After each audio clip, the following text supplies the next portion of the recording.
What's up, guys? It's KB. Make sure you subscribe to the Underground Sports Philadelphia YouTube channel. Click the bell icon down below so you don't miss a single video from us. And thanks for tuning in to another video from Underground Sports Philadelphia. Now let's get into it. Philadelphia, baby, you're going to love it. Best sports fans in the world. Actually, the worst, but that's what makes them the best.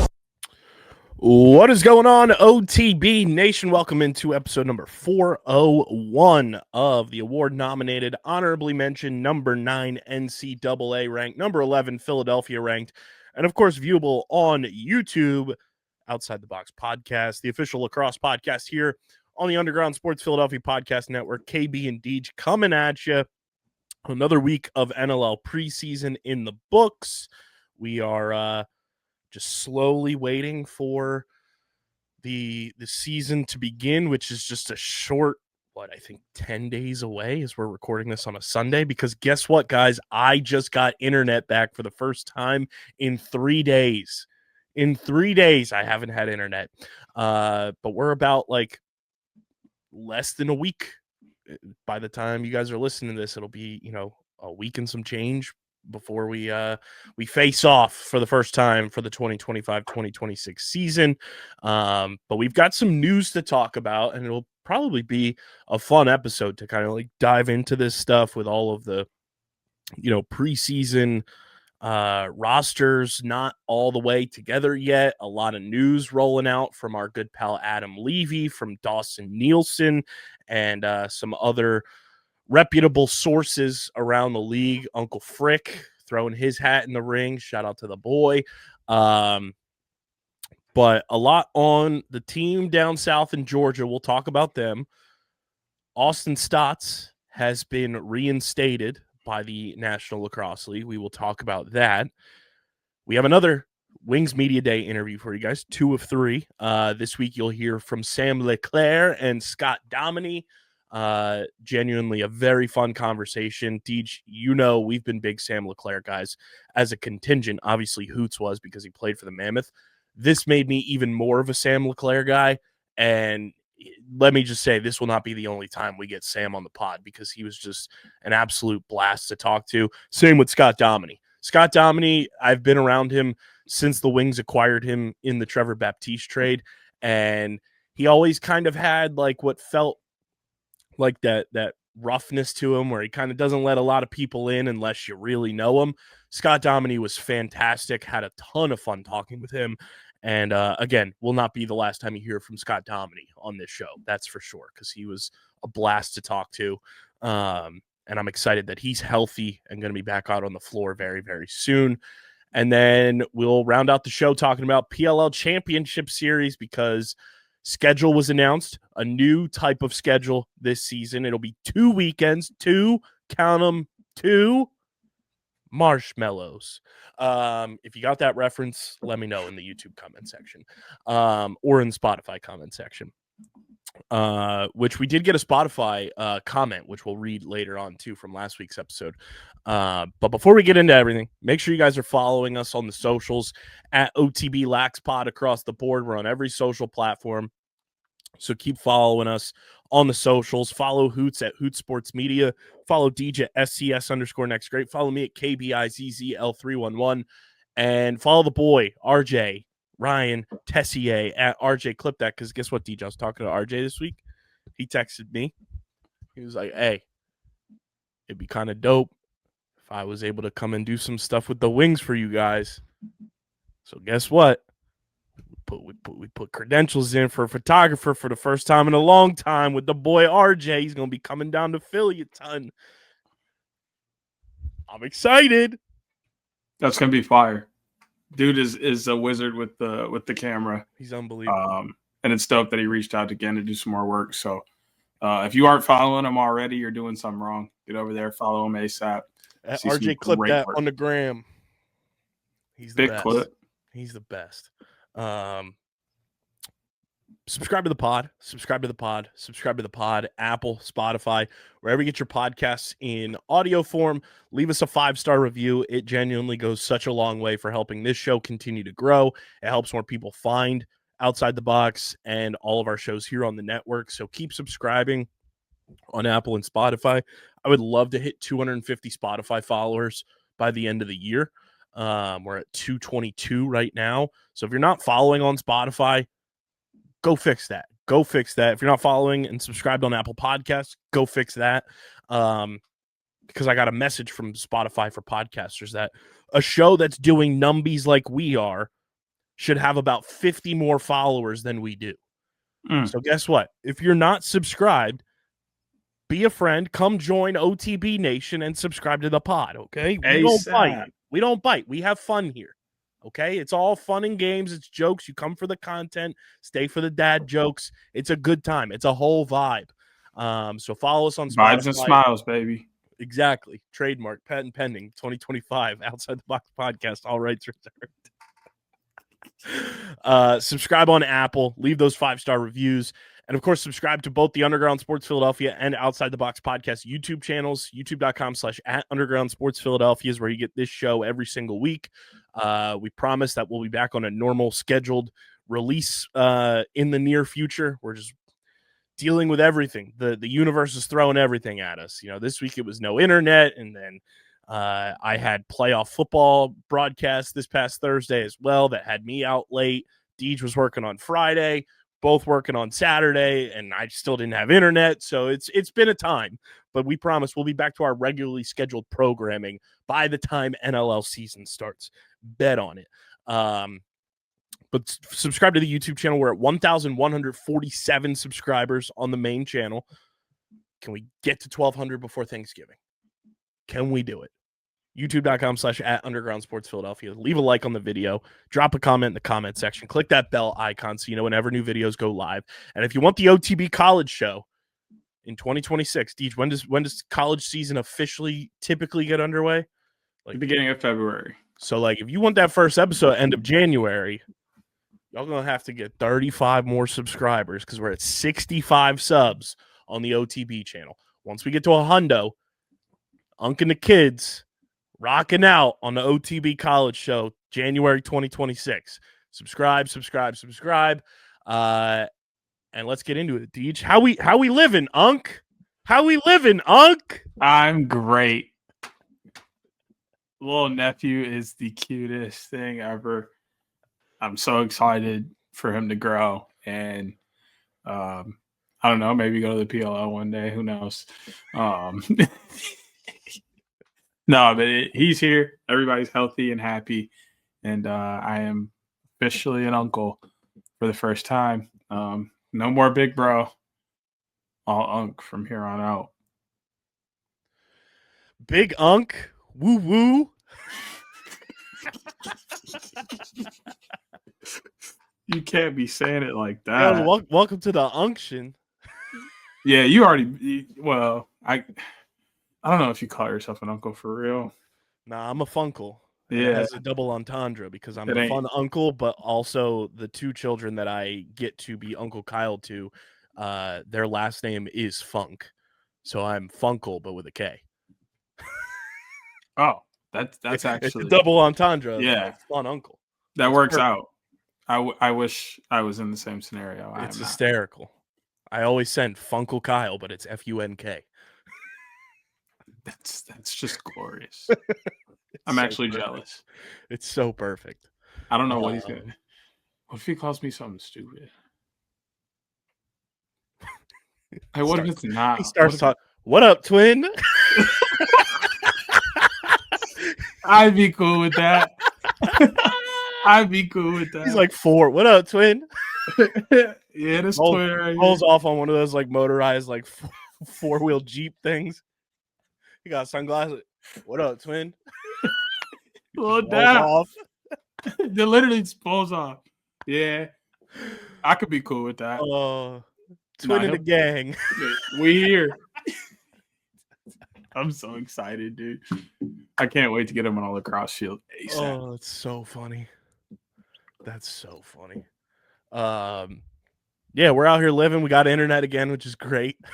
Still have someone coming out to the crib to look at the internet to make sure it's ready to rock and roll. Also, I know we teased it last week, but confirmed we are officially partnered with Playback, and I'm going to be looking into just the build of how to do it, but we're going to try to do some NLL streams on playback this season, which looks like a ton of fun, and super pumped to be partnered up with them. So check us out on playback as well. We'll link it in the description, because guess what else they have a feature for, DJ? Because they had playback's big day because of the whole dispute with YouTube TV and ESPN going on.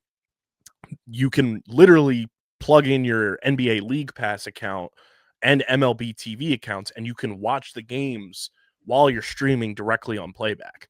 Very cool feature. Very cool feature. That's amazing. Hopefully they integrate that with the NLL very soon.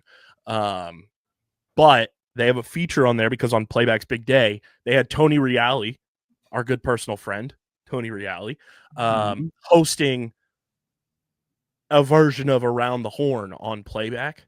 And that feature is available for all creators to do. So we might be able to do some like Lacrosse Around the Horn type stuff on Playback this year. Ooh. Okay. My mind is could be fun. The gears are turning. There's some names popping up. Some ideas. See who really feature for see who really knows ball. Exactly, for the real ball knowers. Man, I didn't understand the concept of Around the Horn back when I was a kid. And then once I got it, I was like, "Oh, this show is elite." It's a crime that it's off the air now. Yes, it is, because it was such an elite show. So good. I'm so upset it took me so long to figure out what I was watching. It's so good. It's in the same category as Whose Line Is It Anyway? Yeah, all of a sudden somebody was like losing points, and I'm like, "What the fuck? Why?" Where the arguments happen and the points don't matter. And then all of a sudden the points go up, and I'm like, "What?" And then someone's muted. Yes, and I'm like, "The show is complete chaos." It's pure chaos. And then a few years later, I was like, "Oh, okay," and it all clicked, and I was like, "This show is gold."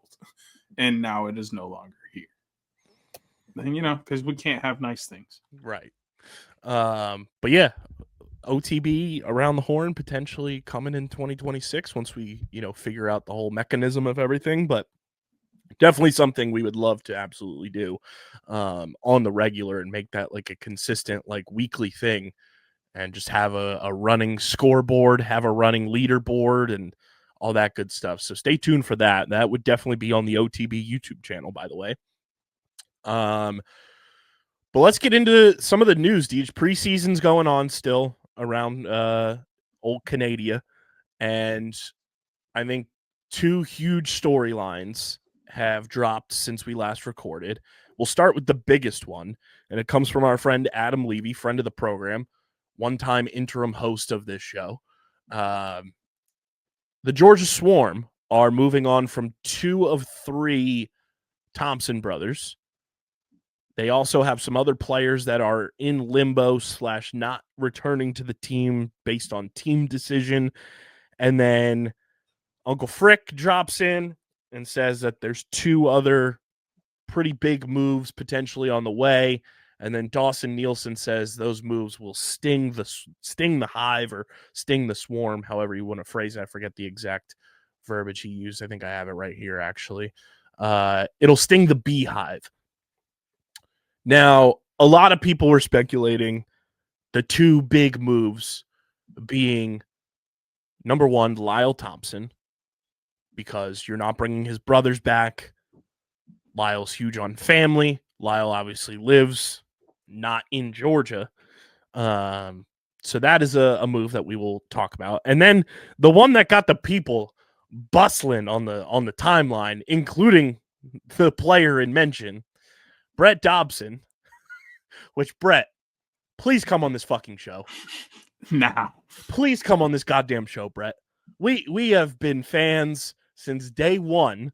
We have witnessed you win multiple championships and have been such huge fans. We were the ones that helped unearth the ice cream story. Let's get Brett Dobson on this show, please. For the love of all that is ice cream. We'll bring anybody ice cream. Who has the in? Who has the in with Dauber? Let me know. I'll get in contact. I'll do all the liaison We things. can have a virtual ice cream party while we record. Oh, we absolutely can. Like, so dead set on it. Whatever kind of ice cream. Well, I guess we can't say whatever because I feel like everybody has limited options depending on where they are. Fair. You choose your own adventure.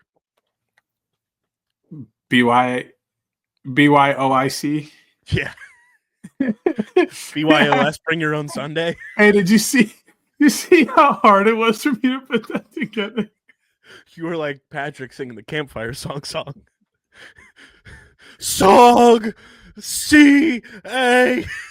Hey, I told you about the person on TikTok that's been saying that Patrick is really just a hater and has been sabotaging SpongeBob's whole life. Oh my god! I think that's so funny, but it's a legitimate theory. That's so funny. But yes, Dauber, please come on the pod because this week even solidified it more that I just fucking love him.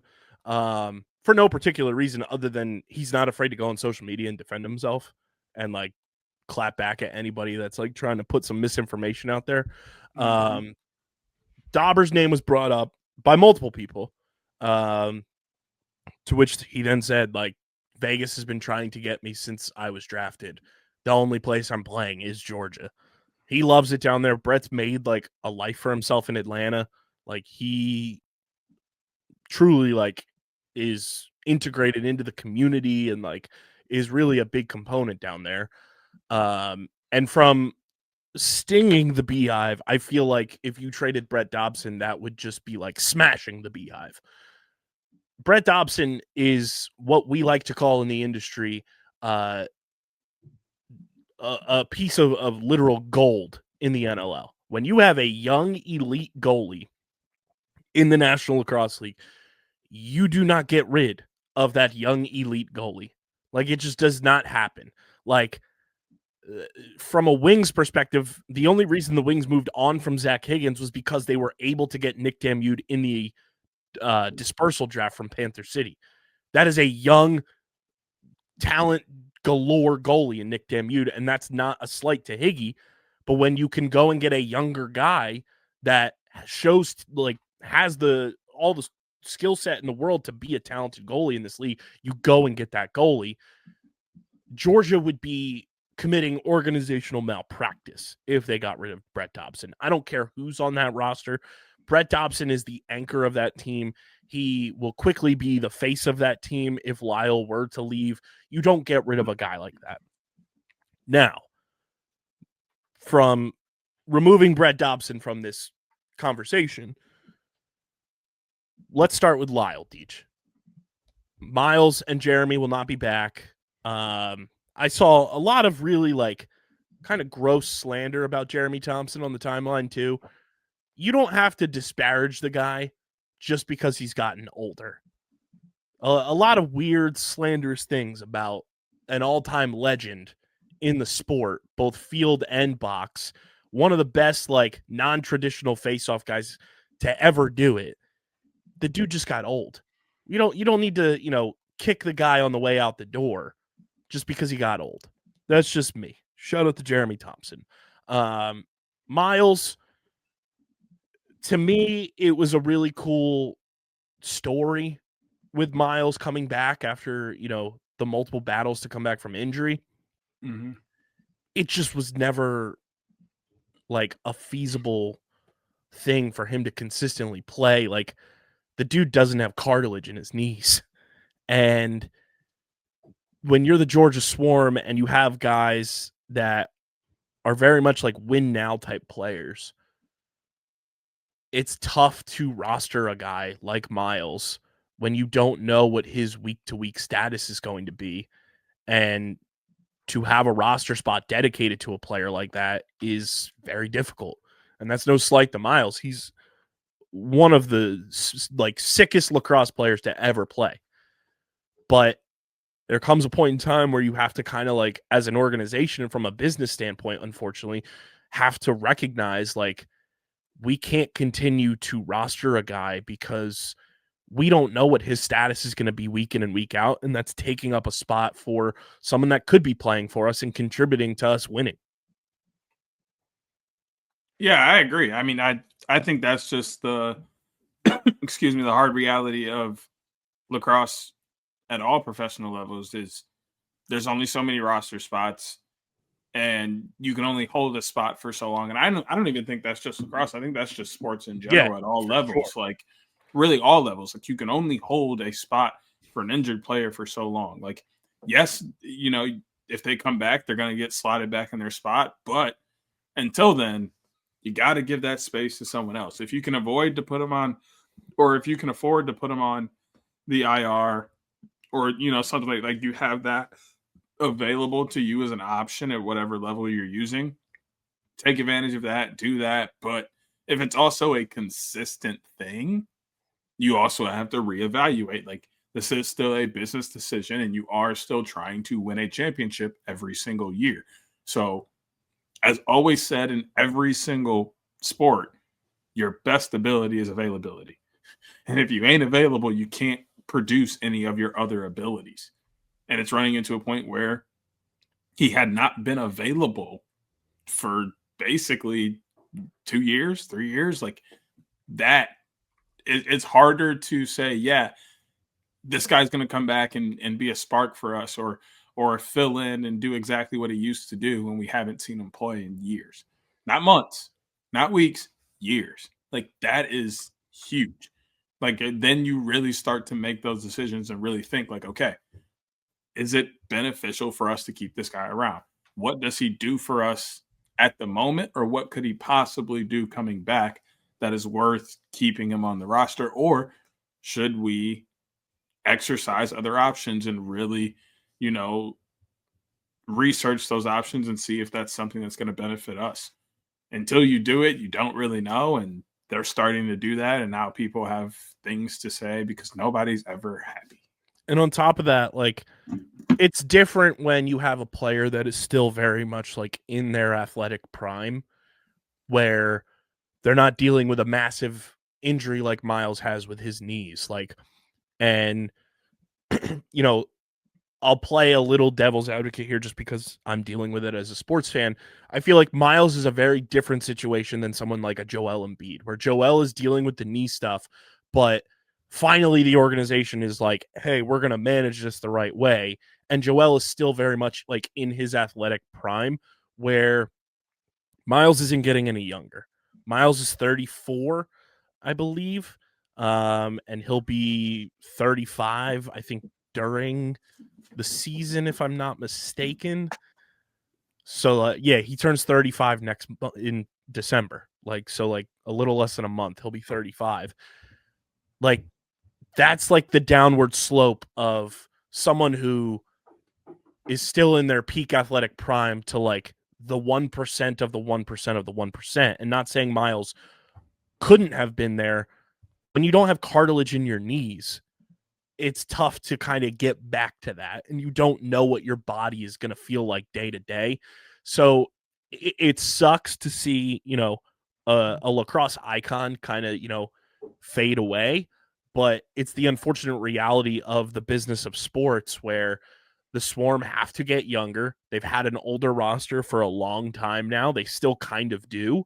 And they have to figure out a lot of things to get younger so that they can still stay competitive before the league passes them by. We've seen this with a number of teams, and not everyone can be like the Buffalo Bandits, where you have a Matt Vince who's in his 40s and still playing like he's in his late 20s.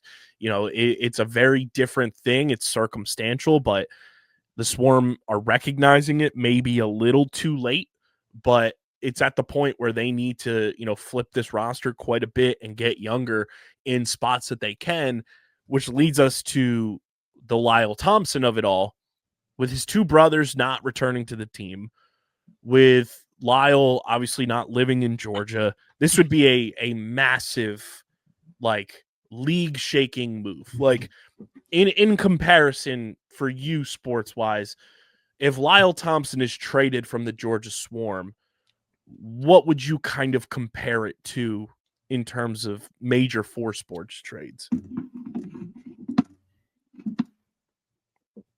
And obviously we can't really gauge it because we no. wouldn't know the return, but just player by himself, like Current. Yeah. Probably Shai Gilgeous-Alexander leaving the Thunder.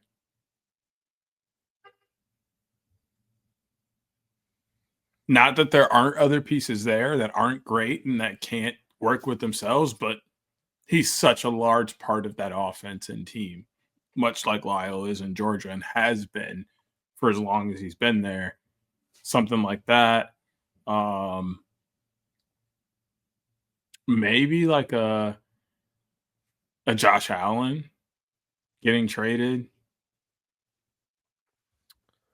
I'm trying to think of a guy that's kind of like been in one spot for a moment and is like a large part of their now, team. obviously it would depend on where he goes, but if it is to one of the speculated teams that people are just throwing around like fan theory wise, if Lyle were to go to Buffalo, that would be like Kevin Durant. Oh my God, I'd throw up. Now, granted, Kevin Durant was free agency, but I would throw it would up. be a similar vein of like, here he goes leaving the small market team to go to the multi-time defending champions. Yeah, that would be nasty. Yeah, because like, and again, like Lyle's still very much in his peak prime, but he is 33. He's in win now mode. You know, you don't know how many more years Lyle has at this peak that he's been playing at for what feels like a decade. So you have to like kind of calculate that too. But Lyle's also one of those players that I feel like you can't put a value on him. Like there's no, like, I feel like no matter what, if he were to get traded, everyone would say that Georgia got fleeced. Because Lyle's that type of player. He carries that type of like stature about him that no matter what is involved in a trade for Lyle Thompson, allegedly, everyone would clown them for what they get. Whatever they get back. In turn, it would be like the Luka trade, where everyone would clown Georgia for taking back whatever they get, and you just traded generational talent. Now, granted, Lyle's a little bit older than Luka, obviously, but still, Lyle is playing at an MVP level to this day and has been, like I said, for essentially a decade. I feel like no matter who you give up in a Lyle trade, you're winning because you're getting Lyle Thompson added to your offense. And you're getting Lyle Thompson added to your community. You're getting Lyle Thompson added to your fan base. And Lyle is one of those like holier than thou players that is like a god walking amongst men.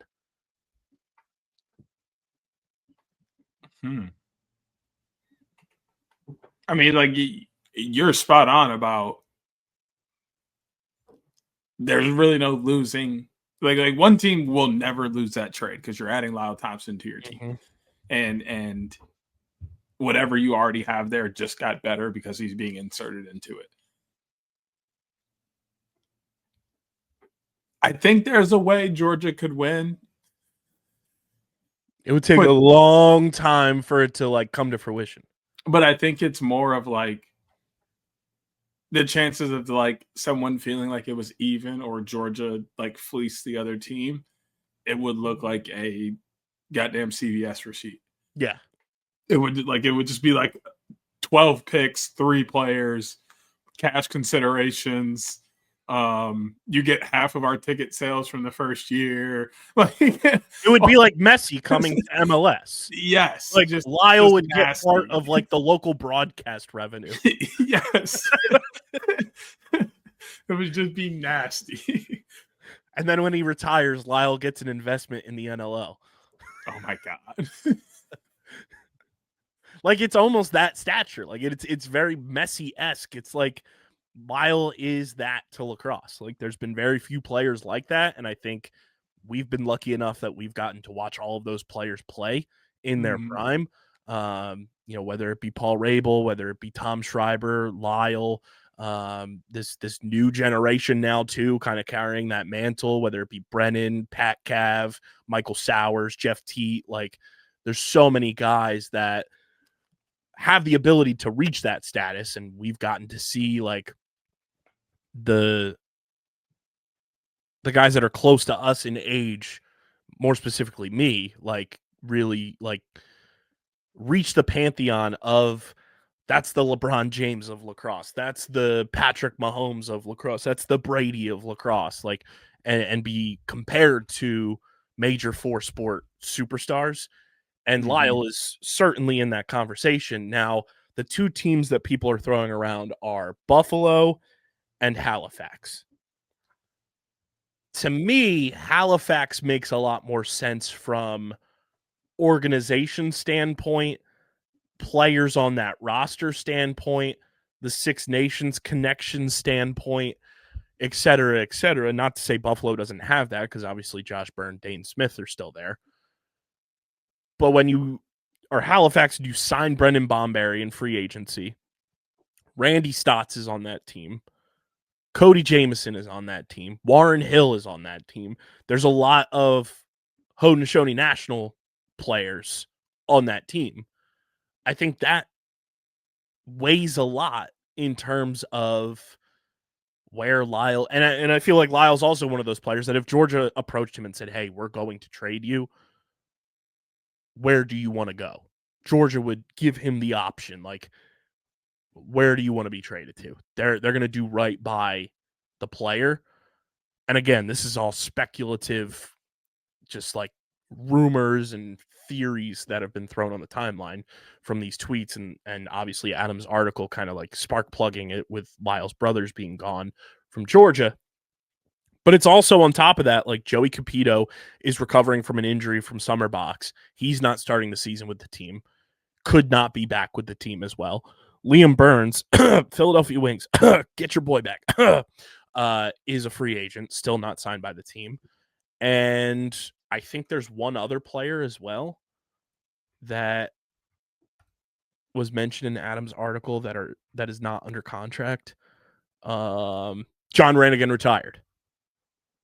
So you have Miles Jeremy gone, Joey Capito, Liam Burns, Seth Oakes, Angus Goodleaf are all UFAs as well, and then John Rannigan retired. Shout out to the boy. But that's a lot of roster turnover when we are, a week and a half away from opening the season. And, the other aspect of this is there's two moves, allegedly. Who's the other move? And we were talking before we started recording. If it's Lyle, and is it Connor Kelly? Because we go back to that trade that they made with Colorado, sending Andrew Q to Colorado.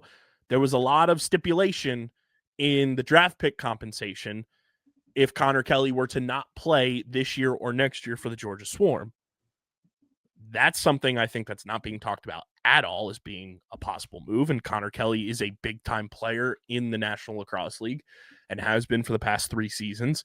Could it be Shane Jackson on the move?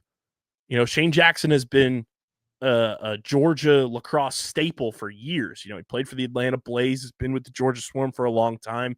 Is that something where they move on from Shane to continue making this roster younger? And where do they trade Shane Jackson to? There's more than just Brett Dobson and Lyle Thompson to this. And Brett obviously confirming he's not going anywhere, rightfully so. Lyle is an interesting one because I feel like it would shake lacrosse Twitter just like the Luka trade did, no matter what. And then you have guys like Connor Kelly. Is he going to play? Now that he's been traded, is Shane Jackson on the move?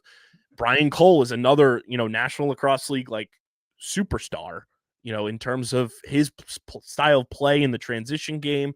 Do they move Brian Cole? There's so much that Georgia could potentially do that even when these announcements allegedly happen of these moves, I still think a majority of lacrosse Twitter is going to be stunned by what happens.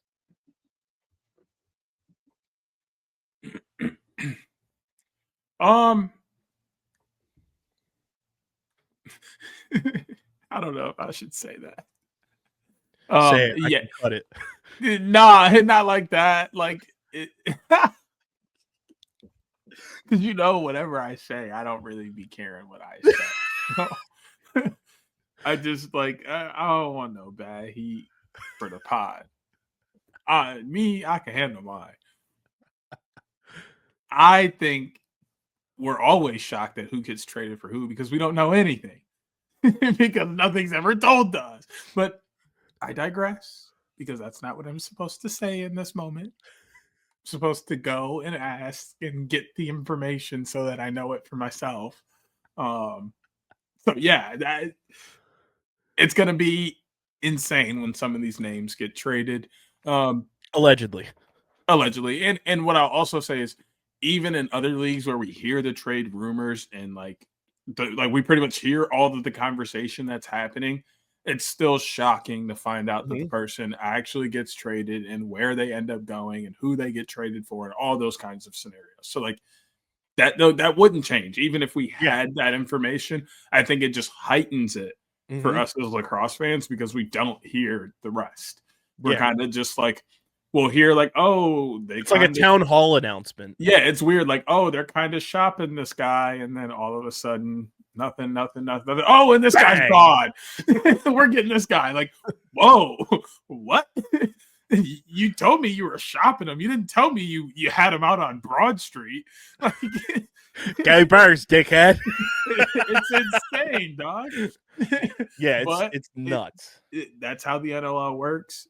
I think it also is kind of cool because then lacrosse Twitter goes bonkers for 12 hours and we all have these crazy elaborate theories and everything. And then we forget about it a few days later. And then we bring it up every once in a while when that trade either works out really good for one team or really bad for the other. Yeah, it's going to be crazy. If you had to put your thumb on it and say we're all as a collective saying Lyle is one of the names, allegedly, who would you kind of foot the bill as the second move that's going to, as Dawson put it, sting the beehive if you had to speculate? I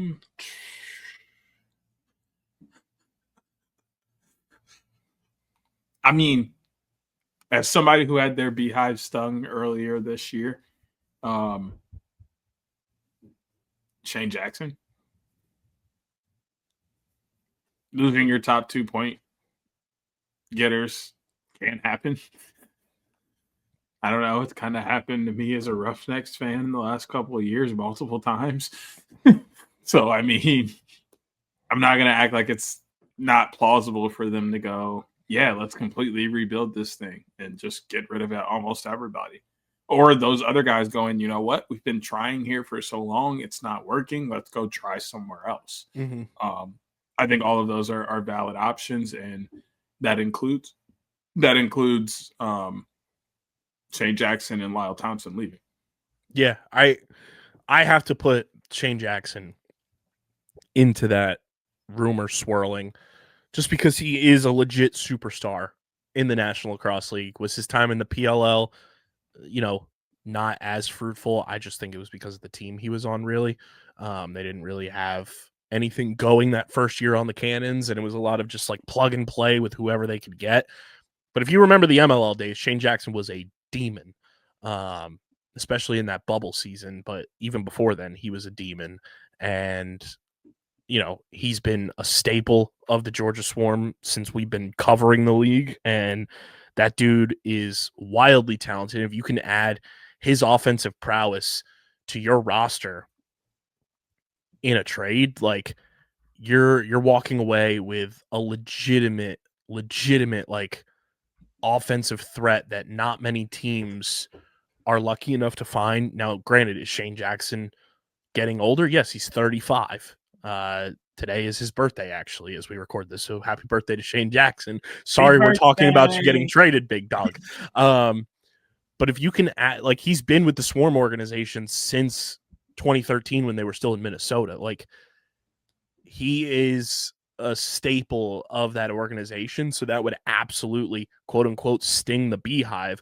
But when you have the ability to potentially go out and add a guy who can give you anywhere from 70 to 90 plus points in a season on that as a lefty, you do that any chance you get, especially if you're a team trying to compete for a playoff spot to try to win a championship. You know who wouldn't surprise me if they ended up trading him too, because it is kind of their MO to go and get older vets and try to make it work to go on playoff runs. The San Diego Seals.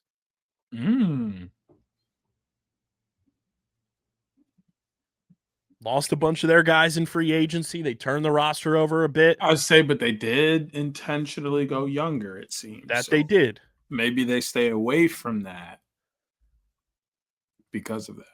But I think if an opportunity presents itself where, you know, you can go and add Shane Jackson to a team that has Wes Berg, that has Aiden Carroll, who we just saw have a phenomenal rookie season in the PLL, that has guys like Patrick Shumay in transition, Trey LeClair, obviously, Corey Small they signed this offseason, Chris Cav and Pat Cav, Zach Courier, Ben McIntosh still on that team, Jake Govett, Connor Robinson.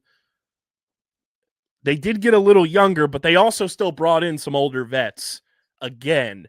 And I think if you add Shane Jackson to that equation, it could get a little spicy out in San Diego. I'm not saying it's going to work, but if you pair him up with Ben McIntosh and Connor Robinson and, you know, some young guys like Pat and Chris Cav and Aiden Carroll, that could be a fun little move out west and make San Diego continue to be in the spotlight. And, you know, we know Joe Tsai likes to spend. Who's to say that they don't go make a trade and, you know, go and get someone like Shane Jackson?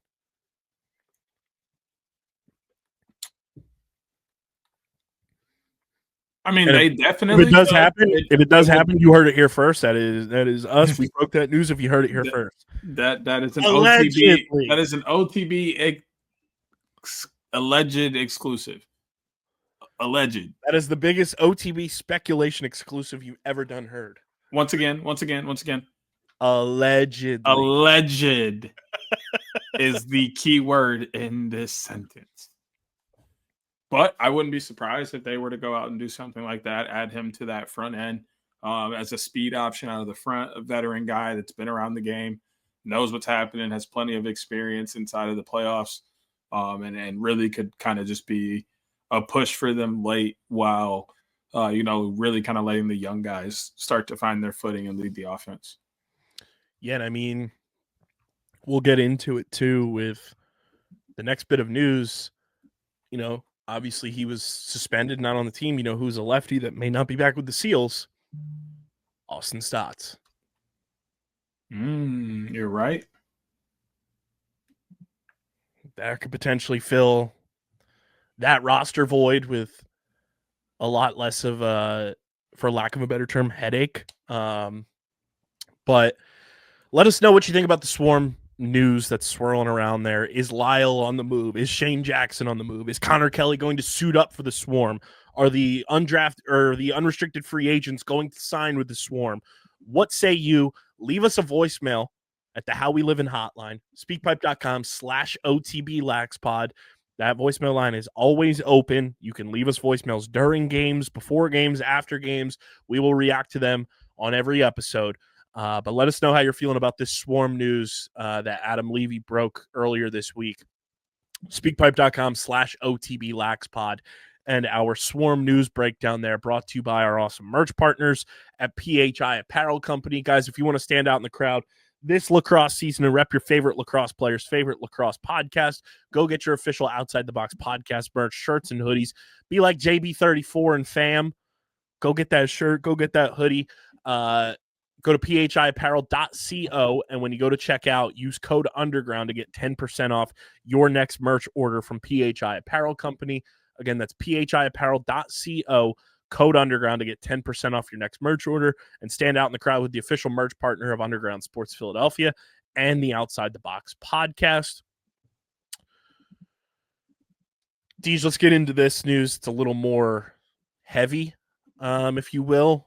Austin Staats, it was reported this week, has been reinstated by the National Lacrosse League. Obviously was suspended for his actions on the floor during the postseason.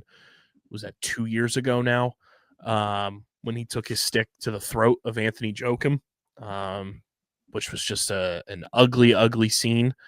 And then following that, a lot of off the floor, off the field issues where Austin was involved in assault charges that were very, very heavy, very, very difficult to read, difficult to just see that in writing, that he was involved in, domestic violence and all of that. It's deplorable, quite frankly. And I saw a lot of people on the timeline voicing their opinions, not just fans, not just media. Owen Grant, very prominent player in both lacrosse leagues, national and premier, saying it was just disgusting. A lot of players speaking up about it. And, Adam Levi made a good counterpoint. Just because he's reinstated doesn't mean he will be signed back to the Seals, doesn't mean another team will sign him. But to me, it is a pretty tough look for the National Lacrosse League to reinstate him while a lot of these charges are still active, if I'm not mistaken. It's a tough situation to be in for us to just talk about it, because you don't want to. You got to toe the line of the legality of things. But what were your thoughts seeing that Austin was reinstated by the league?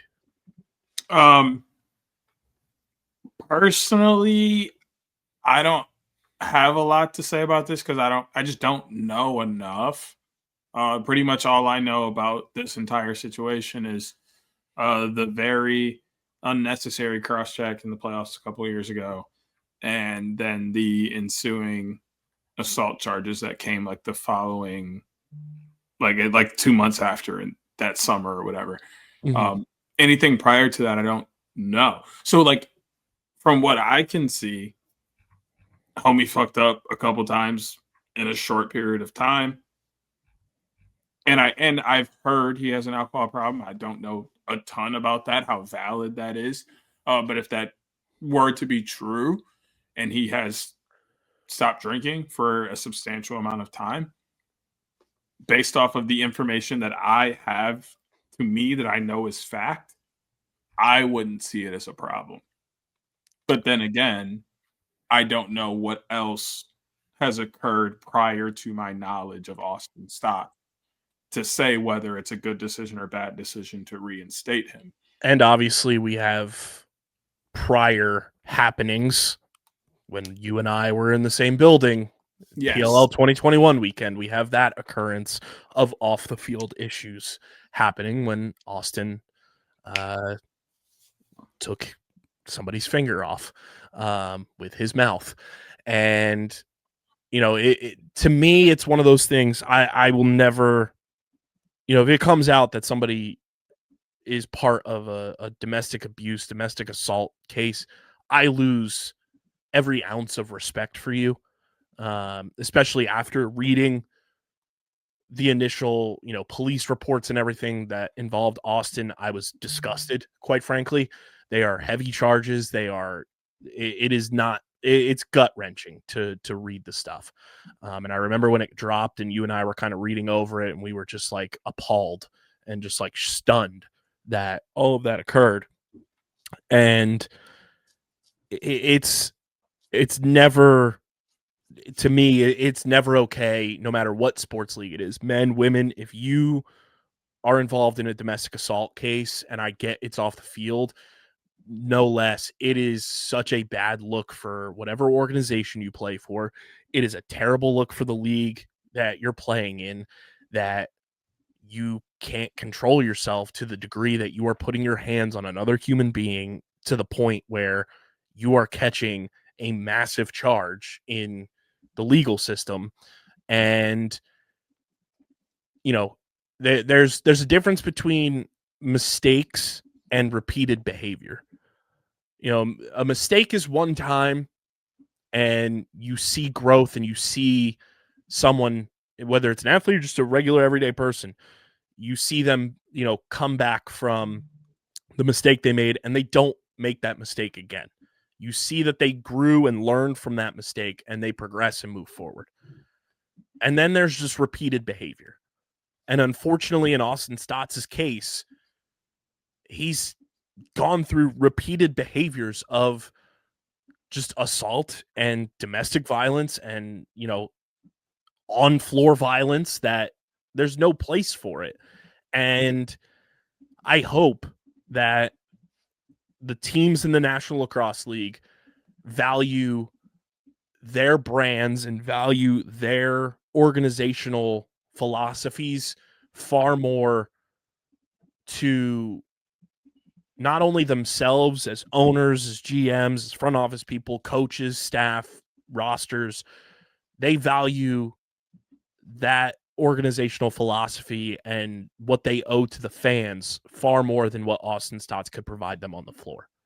Because I don't know how many chances you can continue to give Austin before it's just like we're just enabling all of this behavior. We've seen Austin have issues in the past. He's come back and then boom, again, something else pops up. And more often than not, it has been an enhanced something from the prior occurrence.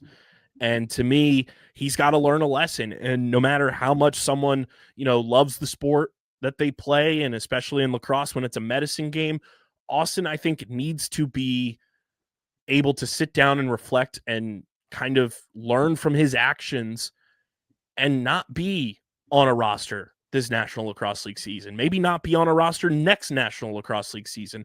I think he needs to like really sit down and reflect on what he has done both on and off the floor from a violent standpoint and recognize there are consequences for my actions. Yeah, I mean, everybody has to know the consequences of all their actions. But you know, I think the biggest thing for me is the drinking. Like, has he stopped drinking? If he hasn't stopped drinking, then none of allegedly the rest of it does not matter, because if that's a catalyst to this, that is going to be a catalyst to the way he responds to things, the way he processes things, how he copes with things and deals with things, how he moves forward with things. So if that hasn't been eliminated, these issues will continue to come up and happen because he's going to revert back to those things that he does when he's under those influences. If he has moved on from that, then yes, take some time away, really spend time with your family, and, you know, become yourself again for a little bit. That doesn't mean you those relationships. Yeah, that doesn't mean you don't have to play lacrosse at all. There's men's leagues around. You can hit a wall at all times. You can always find a field and keep your game sharp. Like, is it going to be the same level? No, but maybe that's exactly what you need to clear your head and really get refocused as to what is important and how to conduct yourself. And then beyond that, if he's able to keep up a good, I don't want to say track record, but if he's, you know, able to get into the community and start giving back, show up, keep himself on the straight and narrow for a while, then maybe it might be time to then give him a shot. But I think time away, to an extent, time away from the professional game would be good for him.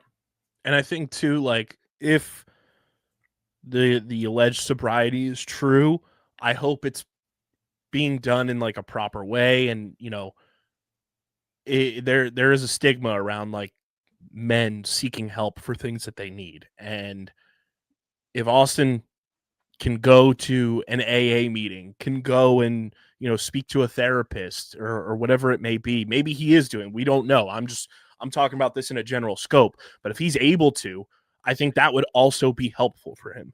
And I don't want him to like downplay that, because we are at a point that since 2021, Austin has been involved in some very major things on and off the field that I think he needs to sit down with someone and just vocalize his thoughts and really like figure a lot of things out. And whether it be an AA meeting, whether it be, going and seeing a therapist, whether it be, what have you, I think it would be beneficial for him. And that is all allegedly, obviously. This is all stemming from his alleged sobriety and all of this kind of stuff. But I don't think it would be a negative whatsoever if he's able to do that. And obviously we have a connection to Austin. He's the first ever guest on this show. So like seeing someone that we brought into our universe from the jump, not even 10 episodes in to this show, and kind of seeing like a big time like meltdown of someone who has all the talent in the world. We just want to see the human be in a better place. Yeah, that's what it's always all about.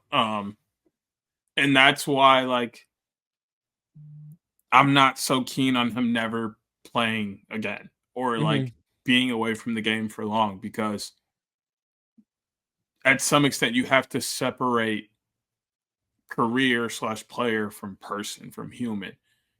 Human really needs help. The player, Austin Staats, is fantastic. Every once in a while, the human Austin Staats will affect the player in ways like the Lacrosse check and, like little in-game things where emotions flare and he makes a stupid decision. You can see that's the human side of him coming out. But the player side, when he's fired up and he's locked into a game and he's giving you 6 goals and 3 assists a night, you're like, yes, this is the Austin Staats I want all the time. But in the life we live, you can't just get like everybody can't do the flip switch thing on and off where they're one person here and one person here. Austin wasn't one of those people. For the most part, he had some separation and he was like, okay, I'm playing lacrosse, here to do a job. Let's put points on the board. But once the emotions of the game got flared or were into it from either side, the cap was loose and eventually it was going to boil over. Yeah. Him taking time away to focus on the human should be able to help with some of those crossovers that then affected him as a player. But I don't think him as a player should be 100% affected by what the human is causing. Like, the player gets grace if the human is able to do the right things to rehab and become a better human. Which can take time. And quite frankly, in this situation, should take time. So we'll see what happens. And I hope that at least for this season in particular, the franchises in the National Lacrosse League recognize that and don't thrust Austin into playing mode and just allow time away, because I think that it will be the best healing that he needs right now as a human, to not have to worry about responsibility as a player. So we'll keep tabs on everything that goes on with that as well. We'll link Adam's articles on both of those from IL Indoor in the description. But we've got interviews on this show again. Scott Dominey, Sam LeClair from Wings Media Day. Was a ton of fun chopping it up with those guys. It was great to see Scott back and healthy. And we got into, his injury, what his value is to the Wings organization, and so much more. And our interview here brought to you by our awesome pals at 47. Guys, I'm wearing 47 right now, shirt and hat. We're recording this on a Sunday. Eagles playing on Sunday Night Football. Got to be prepped and rocking the best fan gear in the game. 47 is the place to do it. Deej, I know you scroll all of your University of Michigan gear on 47 as much as possible. They've got the Carhartt Blackout collection for all 5 leagues now, being NFL, NBA, NHL, MLB, and NCAA. They're dropping new stuff what feels like every single day. I just got a package in the mail with my Classic Edition Sixers logo on it. Absolute heat. They've got so much. That is just absolute gas. One of my most visited websites is 47's website. And you guys can shop with them now. Check out everything they have from MLB, NFL, NCAA, NHL, NBA, WNBA, NASCAR. They've got MLS gear now, minor league baseball, and so much more. Use our link in the description to shop with 47, and you get early access to their Cyber Week sales plus free shipping when you join the 47 family. So use our link to shop. That way 47 knows you're coming from us. And then you get free access, early access to their Cyber Week sales and free shipping when you join the 47 family. So again, use that link, shop with 47, check out all their stuff. I'm scrolling for Deej right now just through all the Michigan stuff just to see if there's anything that I can send to him that he may like. So check it out. Use the link in the description. Join the 47 family. Get free shipping and early access to their Cyber Week sales when you shop with 47. And we thank 47 for being a proud partner of Underground Sports Philadelphia. Without any further ado, ladies and gentlemen, let's kick it to our sit-down conversation from Philadelphia Wings Media Day with Sam LeClair and Scott Dominey.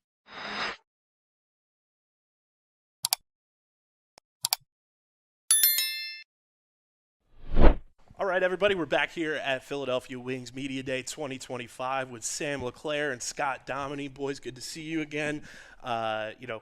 Just tell me about the excitement factor going into another season here in Philadelphia. Sam, obviously you re-upped here for 3 years, and you've been a big piece of this offense since you've been traded here, and just re-upping with Philly and choosing to stay here. How excited are you to be back and in the mix? And Scott, obviously good to see you back healthy. How's the off-season recovery process been for you? Yep. You want to go first, Sam? Yeah, sure. I'm super excited to be back.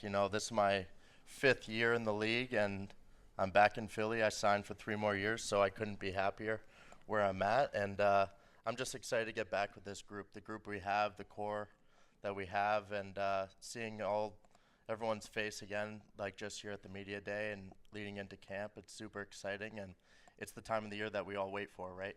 All summer everyone's in different places across North America, and we're just excited to get back to playing Philadelphia lacrosse. So super excited and happy to be back.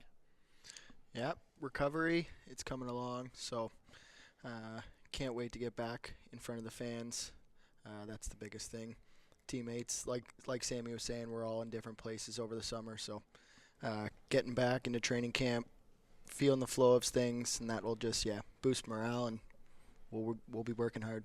Sam, when you see last year when Scott gets injured and just the domino effect that was for you to see him back healthy, how excited are you to have him back out on the floor with you guys? Yeah, I remember that day pretty clearly when Scott went down, and he's really the pulse of our team. He's the energy guy. He's in the locker room, on the floor. You see it. Obviously, the fans know about it, and as being his teammate, we see it even more off the floor and in the room, and we really missed him. We missed his presence when he went down, and it really felt like a stab in the heart when he went down, because no matter who it is, you don't want to see your teammate, your brother, get hurt in that fashion. And seeing him today back healthy and moving, walking smoothly, it makes me smile seeing him like his old self. It has that smile on his face, and you see the excitement that he's ready to work, ready to play this year, because like with a knee injury, it's not a short recovery. He's been putting in the work, a lot of recovery, and I can see it in his face. He's amped up, ready to go. Some new faces obviously coming to town in free agency. Eric Fennell was just in here with us.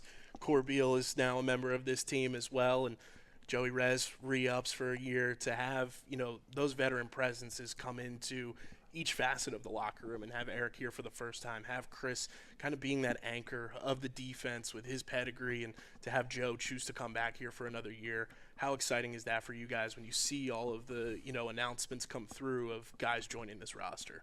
Yeah, it's awesome. I've known Eric for a number of years. We're both from similar areas. He's from St. Catharines. I'm from Welland, Ontario, which are about 10 minutes apart. So we're very familiar with each other. We played with each other in the summer in Six Nations years prior. So I'm super happy to have him on our side. He's definitely a handful on the floor, and I think the fans will quickly realize that he's a force to be reckoned with, and he looks really good in gold and black, I'll tell you that. So we're super happy to have him. And then for Rezi and Corbeil to have them back, those guys, they've been around the league. You know, they're super vets. They've been around. They've seen the game in all different areas. So they're really useful guys to have on the floor as well in the locker room for our young guys. Their guidance is super important for those guys, as long as myself. So we're super excited to have them back and see what we can do this year. When you have someone like Brennan O'Neill, who just stepped into the box game full-time for the first time last season as a rookie with the first overall pick expectations, and you guys are able to have a front row seat to watch what he was able to do, how exciting is it to kind of see just his growth, and what are your guys' expectations as teammates for him as he heads into year 2? I feel like he hasn't even done anything yet. He's about to just take off. His summer season, you could see where he was just demanding the ball. He would take it to the rack. I think if he can translate that to the box game, he's going to be top 10 in the league. He's going to help our team. He's going to help our players. I think bringing in Eric, a big body, and having Blaze on that left side is going to move bodies, right? Take away the pressure that's going to be on Brennan, and he can cook. When you mentioned Blaze, when you have Blaze here as, the last remaining original member of this team from when the team was brought back and, wearing that C on his chest, how valuable of a leader is Blaze in that locker room for you guys, and how valuable of a player is he on the floor? And what are some things that, not a lot of people would see about Blaze unless they had that one-on-one interaction like you guys are so fortunate to have? He cares about, he knows everything that's going on in the summer. He knows everything that's going on in the winter. So he's super valuable about bringing our team together afterwards, right? Creating a family culture, which is super important in sports. So, having Blaze know the ins and outs of Philadelphia and just being such a genuine guy, it's awesome, and it's helping us. Sam, when you have, a locker room that has veterans, you have a young core as well, and just meshing those two where you have guys like Joe and Eric and Chris who have been around the league and have seen, ups and downs, and you have guys like Mitch, and you have, Brennan, and you have Michael Sowers for the first, full season of his career this year. How important is it to have that young core and veteran leadership kind of mesh together in the locker room? Yeah, it's super important to mix the veteran guys with the rookies. It seems natural at times, and for the veteran guys, I feel like they really put that on their shoulders, where it's put on them, and they can guide those guys, because at one point they were those younger guys, and I'm sure they had many veteran guys who they looked up to and helped them along the way. So they put that on their shoulders, and they have all the experience in the world, right? So they're super valuable to our young guys, and they're great guys to learn from.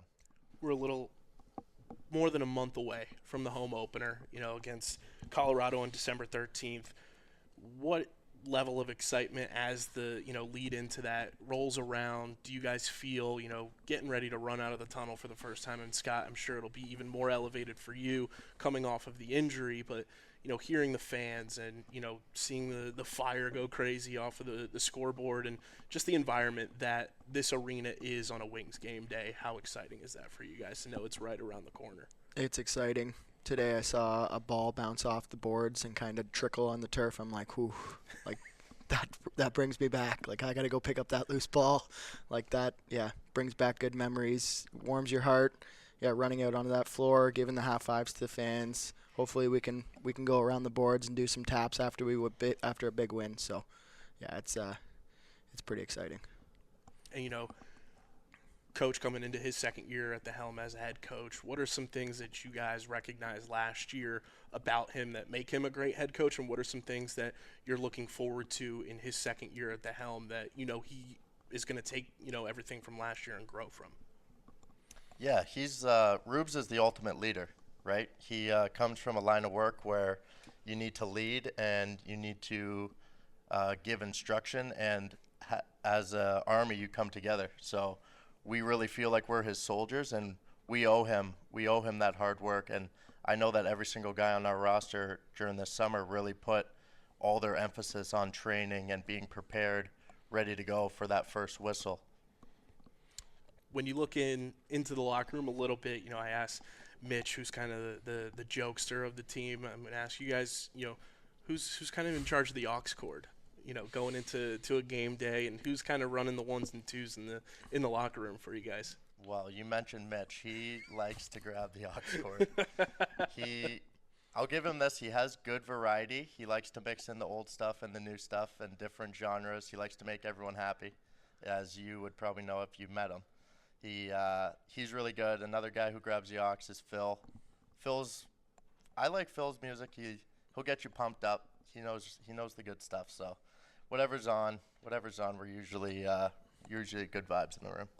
When you have a goaltender like Nick Damude back as well, and you see just, you know, how he just put his body on the line last year for you guys, how important is it, you know, just in general in this league to have a goaltender of Nick's caliber and having an elite level goaltender, you know, holding the back end down for you guys? Probably the most important position to have a star like Nicky, right? He's the one that's playing the whole game, somebody that you have to rely on.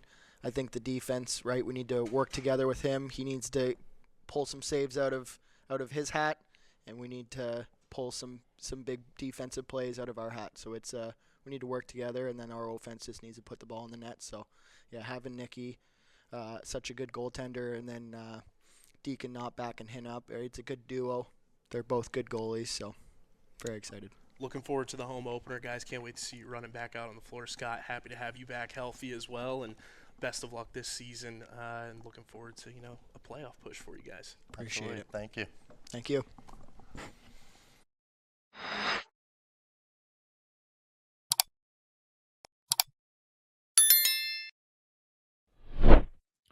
Shout out to the boys for hopping on the show from Wings Media Day. It was a ton of fun chopping it up with them.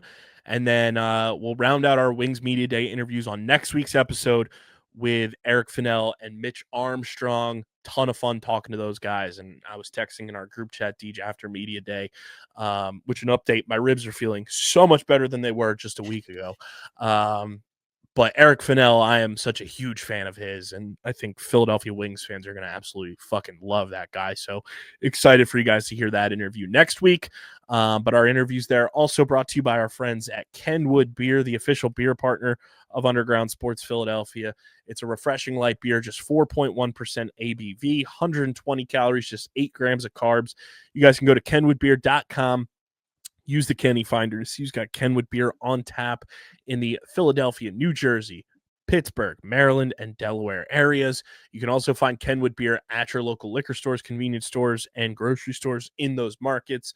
Just use that Kenny Finder to see who's got it available. Again, that's kenwoodbeer.com. Must be 21 or older to do so. And as always, guys, please drink responsibly. These, we got PLL news. Champ Series schedule has been released. A bit of a different format this year. 2 weekends. 2 weekends for PLL Championship Series. For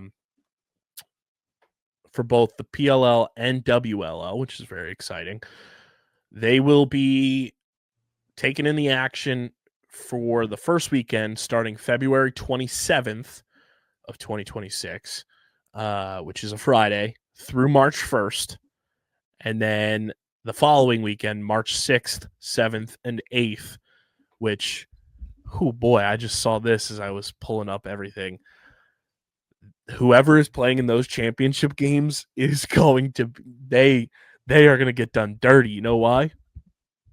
Not only because it is, you know, just sixes, it's a fast-paced physical format. March 8th is the day that daylight savings time ends. So they're going to lose an hour of sleep. And then got to go out there and play. Ain't that about a bitch? That's brutal. That's not even cool. That's rough. That is rough. Not cool. I'd be mad. Like, real mad, actually.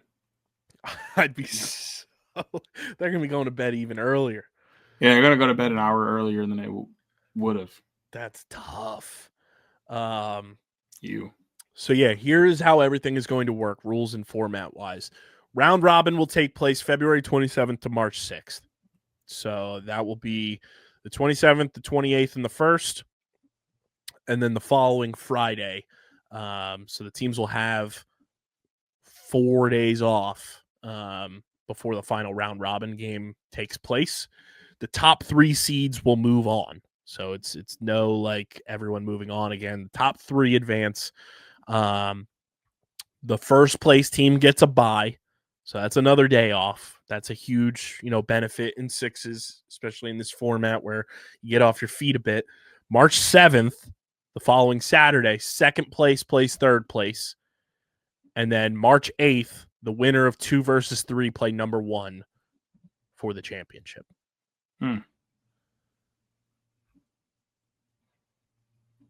Your thoughts, Deej? I like that it's 2 weekends. I agree. It gives us a little bit more time to stretch things out. It also is a nice cap to the college games on the weekends that are already happening. So it kind of gives us that. And then depending on the timing of all of this, we get like college, PLL, NLL. Like it's all kind of shaped in a way to where we're getting loaded up with lacrosse in days rather than kind of this. I liked the weekday lacrosse every day. Like it worked, but at the same time, I think this schedule will work a lot better with like stacking up our lacrosse content and kind of giving us those dream lacrosse days of just being able to watch lacrosse all day. I think that's, to me, I like that a little bit more than kind of having it stretched out and only kind of being able to watch 2 days every day or 2 hours every day. I kind of like the idea of it being jam-packed into 4 days across 2 weekends and just having tons of lacrosse to watch in that time period. I also think from an injury standpoint for the players, it's a lot more beneficial to give them time in between, the games and everything where you're not just going Tuesday to a Sunday playing games every single day. Like we saw the Boston Cannons last year. They were talking about how it was literally like a war camp with all the injuries those guys were dealing with. It was crazy. Guys didn't have skin on the bottom of their feet. Jeff Trainer like partially tore his MCL 2 days in and then played in the championship. Like I think from a physical standpoint and from a health standpoint, it's so beneficial to have that gap there and really assess the severity if anybody were to get injured, which hopefully nobody gets injured this year. That would be great to see. But, to give guys and the women, 4 days in between from March 1st to March 6th, that's going to be so big, I think, in terms of just fluidity and making sure that everyone is as close to 100% as they possibly can be. And then it also gives you time, if somebody were to get injured, to replace them on your roster and give them more than just 6 hours notice to get down to the St. James like Tommy Palasek. And it gives you a little more structure for what you're going to be able to do if you do have to replace a player on your roster. Yeah, I think it helps a lot. It really more so, like you said, for the players the most. Like they get time to rest, they get time to recuperate their bodies and do their recovery. They get true evaluation time for injuries. You have more time to supplement if somebody does get injured and you're not kind of just SOL. It really it works out more for the teams than anyone else. The fans are probably upset with the midweek lacrosse being away, but when you look at the logistics of all of it, the only thing that sucks is you're paying twice as many flights, I guess, because you got to send them there and back twice. But like that's really like the only. I do wonder if they're going to keep them there. Yeah, maybe they keep them, but then like that's still kind of just as expensive because you got all the hotel and the food and like all. So like because I do wonder if like those days off, if like they'll do, because I do know some of the WLL players did like camps while they were down there. So I wonder if like those days off, well, it may not be full-blown rest. It may be, hey, let's go to a local high school or middle school and do a camp or do, an assembly or something like that. And you have 4 days in the community, around Northern Virginia and the DC area to, kind of immerse yourself while you're down there. That way you're not paying for quadruple the flights, for the flight there, flight home, flight there, flight home. And you kind of just keep them in market.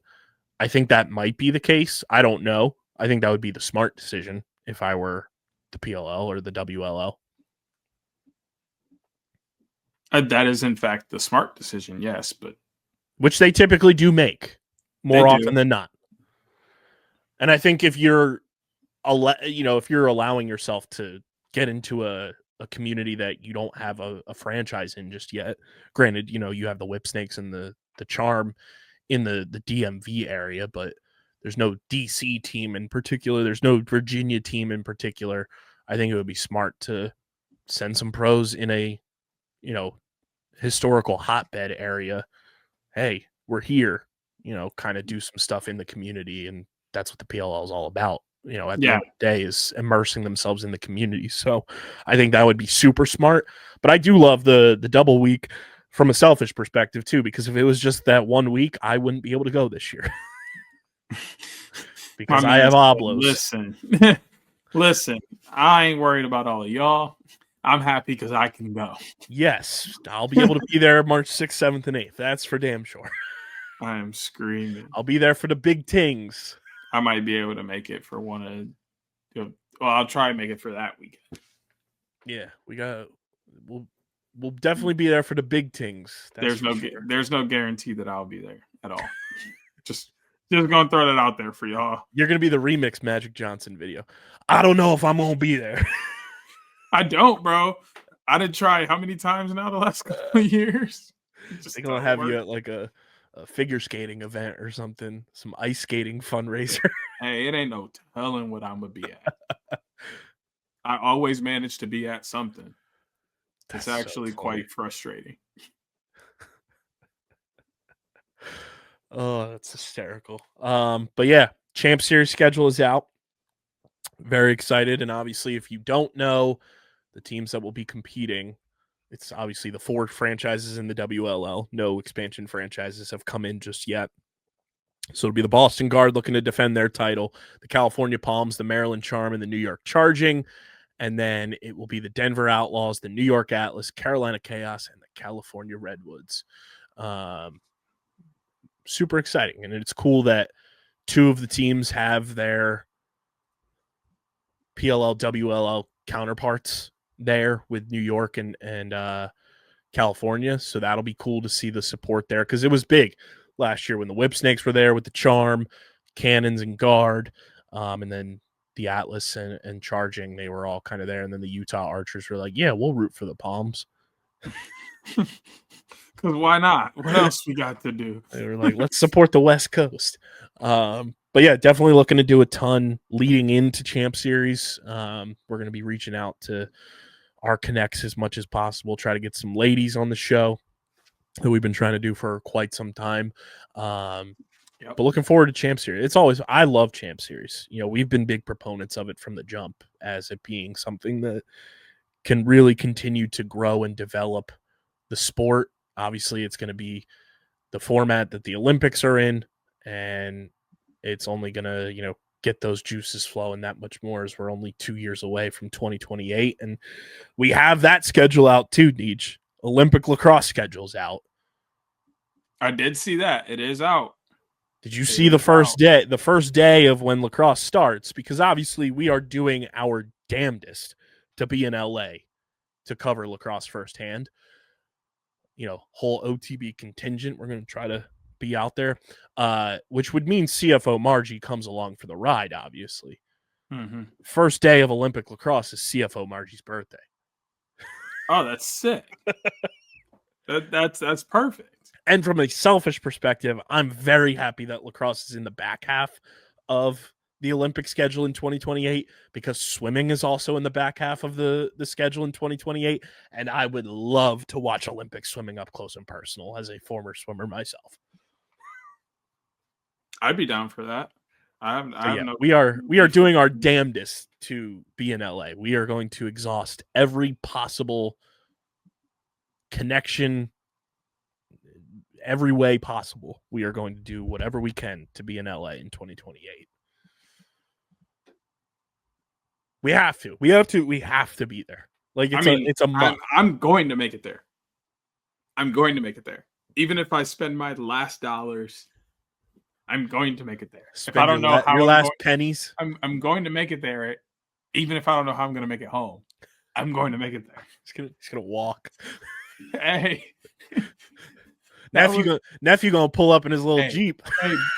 But could you imagine though how fast Underground would blow up? Whew. If I vlogged me walking home, it would just be you. Kalamazoo. Imagine us walking home, and it's that point where it's like the end of the first season of Pokemon, where they're all forked in the road to go back to their respective cities, and it's like, all right, this is my way to go back to Michigan. Here's my way to go back to Jersey. That would be like the long walk. You seen the long walk yet, bro? Have I seen the long walk? It just came out recently. So then if you haven't seen it in theaters and you haven't seen it, I definitely have not. If it reminded me a lot of what's it called? What's the word I'm looking for here?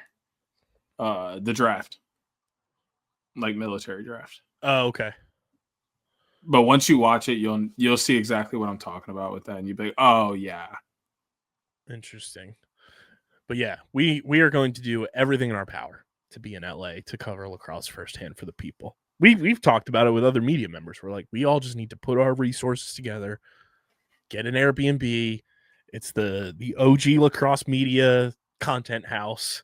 Yes, and just live out our best lives covering the Olympics. I'm here for it. I already said that. Just waiting for everybody else to get in line with the program. Yes.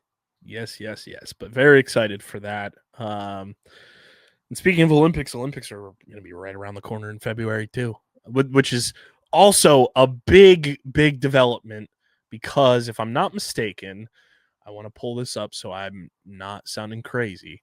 2026 Olympics. Yeah, we are in the clear, Deej, because I was nervous for a hot minute that we were going to be doing Olympics content from Champ Series. No, we're in the clear. Olympics are February 6th to February 22nd. Yeah. The following week, February is going to be a busy-ass month for us. Y'all better buckle in because February we got lit. The OTB College Show once we get to 100 subscribers. Hopefully we're talking about another Eagles Super Bowl, spring training, Olympics, Champ Series. It's going to be crazy. F1 season starts again in February, if I'm not mistaken. So Casey and Owen are going to be going overtime. Like, we got so much going on. 8-year anniversary of the company in February. Golly. Pitts might be here that week because Monday Night Raw is February 2nd in Philly. Oh, God. It's going to be a time. February is going to be crazy. Yeah. Sounds like I need to get myself together for that. Man, oh man. PLL Champ Series talk there brought to you by our PLL App Code. Guys, download the PLL app in the App Store, Google Play Store, so you can keep up to date with everything going on in the PLL all year round. It's a gamified app. You get articles from the beat writers. You get breaking news, videos, highlights, behind-the-scenes footage from the PLL and WLL right in the palm of your hand. Go to the redeem code section in the PLL app and type in OTBPOD. It's OTB Pod. You get 500 XP on your account. So again, download the PLL app in the App Store or Google Play Store, or go to PLL.app. And when you go to the redeem code section, type in OTBPOD, OTB Pod, and you get 500 XP on your account and stay up to date with everything going on in the PLL, the WLL, all year round in the PLL app. Any final thoughts, Deej, before we get up on out of here? I know you're Bang Bang Bird Gang tonight because we're playing the Lions. Sort of. Oh. What I do want to bring up is I'm glad that you brought up that hat earlier. Not only did we beat y'all on y'all throwbacks, but we turned around and gave y'all another L when y'all came to LCA. Good 2-0 so far. You're the best team in basketball. I'm not complaining. Hey, no, we're not. Not yet. We're the best team in the East, though. That we are. We're still behind the Thunder. Oh. Yeah. That O is very self-explanatory. They're in a different stratosphere. They don't count. But no, like, I wasn't. I was more mad that the other night was winnable against you guys. Like, we choked in the fourth quarter. Yeah, y'all did. Like, we should have won that game. We should have won the other game against you, but I wasn't as mad because I think that was off a back-to-back, if I'm not mistaken. So, like, we didn't have Embiid. We didn't have Embiid in this one, but this was a winnable game without Joel Embiid. But yeah, I was more annoyed with the Sixers than like actually losing the game because we finally played a complete third quarter and then just stopped scoring in the fourth quarter. It's very frustrating. That is true. That is exactly what happened. But we'll be all right. We're still, like, I think, tied for 6th in the East. Oh, we're standalone 6th in the East. But we're only a half game back of the Hawks and the Raptors. We're only a game back of the Cavs and the Knicks. Like, it's very close in the East outside of the Pistons just being on a generational run, which, like, it's about damn time. Yeah, it is. We needed this. You do have to admit Tyrese Maxey hitting that shot in Tobias Harris's face was fucking comedy. Oh, yeah. And then him staring at him and the camera just panning in on him like in his street clothes. I levitated to a higher plane. That was so goddamn funny. That game was just a good game to watch all around. Yeah. Loved it. But yeah, other than that, I'm excited for NLL to start. It looks like my Roughnecks are going to be a little 6-7. Well, no. So other than that, I'm really excited. You know, the 2-weekend Champ Series works out. Going to try and get there. And Lacrosse is almost back. Go Pack, go! I think. Hold on. Actually, yeah, you guys won. Okay, because the weirdest thing happened to me. It let me watch the first half because, as you know, like Fox and CBS and all that stuff gets super regional. Yeah, it lets me watch the first half of the Packers game. Second half comes around. The only game available in my area is now the Bears and the Vikings. Which it should have been the Bears and the Vikings in the first place. Right. Because you guys were in they were in Minnesota. New Jersey. But well, yeah, the Packers were in Jersey. We were in New Jersey, they were in Minnesota. So Minnesota. How did we get the Packers Giants game in the first place? I don't know. I was happy with it. And then at halftime, they were like, yeah, nah, bro, this actually ain't the game you're allowed to watch. we let you get your rocks off in the first half and watch your team. Now you got a scoreboard watch. That's so funny. And so I'm happy that they won. Michigan, disgusting game at Wrigley Field yesterday against Northwestern. Managed to win. Pistons are at the top. We can forget about the Red Wings for now. Tarek Skubal won back-to-back Cy Youngs. As he should. Christopher Sanchez got snubbed, but Michigan State got beaten football by Penn State yesterday. Michigan basketball still undefeated. Had a tough win against TCU. Like I'm up here right now when it comes to sports fandom. You and I in this company, and obviously our Philadelphia fan constituents, are like just sitting pretty for the most part. Yeah, for the most part. You're up there with us. Yeah, right now I am, but it could all come crashing down in a week. Granted, the bastard Pitts is fucking thriving because the Patriots have the most dog water schedule of all time, so they're just dog walking everyone. But also the Seahawks, but you didn't hear it here. Seahawks haven't really played anyone outside of the Rams. Oh yeah, the Seahawks, while they're playing well, they're last year's Vikings. Yes. They're one common denominator. They're a product of a really good defense. really good defense, a really good schedule, and then, like you said, they got Sam Darnold at quarterback. Mononucleosis. Facts. But yeah, speaking of NLL and everything, like, dude, this is the most fun I've had watching the Sixers in like more than half a decade. Really? I'm not all the way back, but like I've been to 3 Sixers games this year in person. I did notice that. Like, which I'm happy for. I don't think in my lifetime I've been to 3 Sixers games in a season ever. Well, normally it's like 1 and done, maybe 2. Mm-hmm. I've been to 3 already. Yeah, that's kind of crazy. Hey, actually, Maxie's the truth. VJ is the truth. I told you he was gonna be.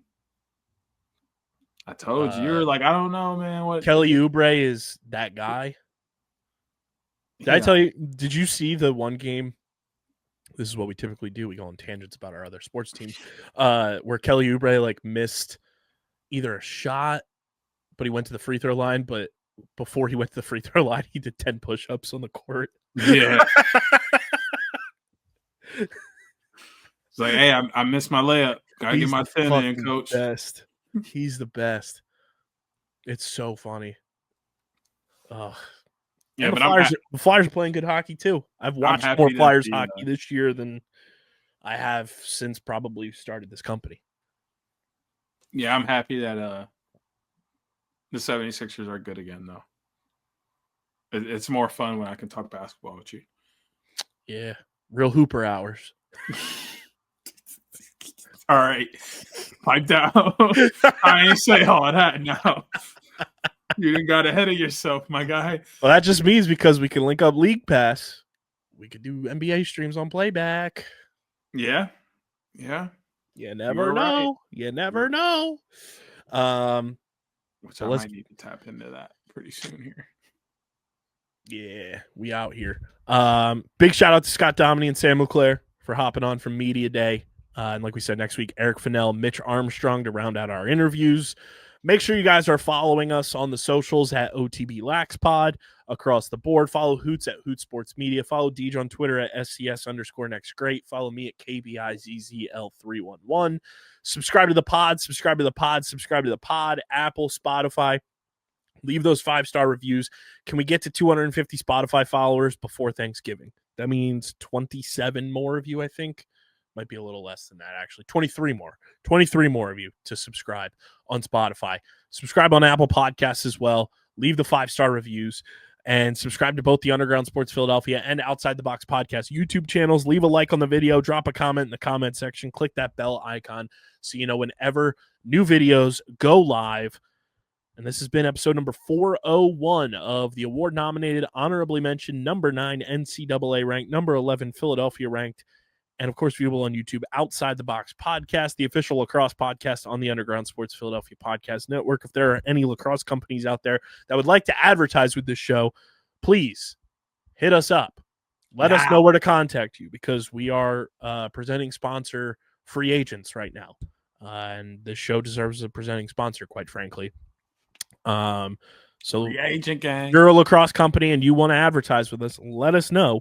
Slide in our DMs or send us an email. It's linked in the description. But this has been not a lacrosse company. We are not. Yeah, anybody, quite frankly.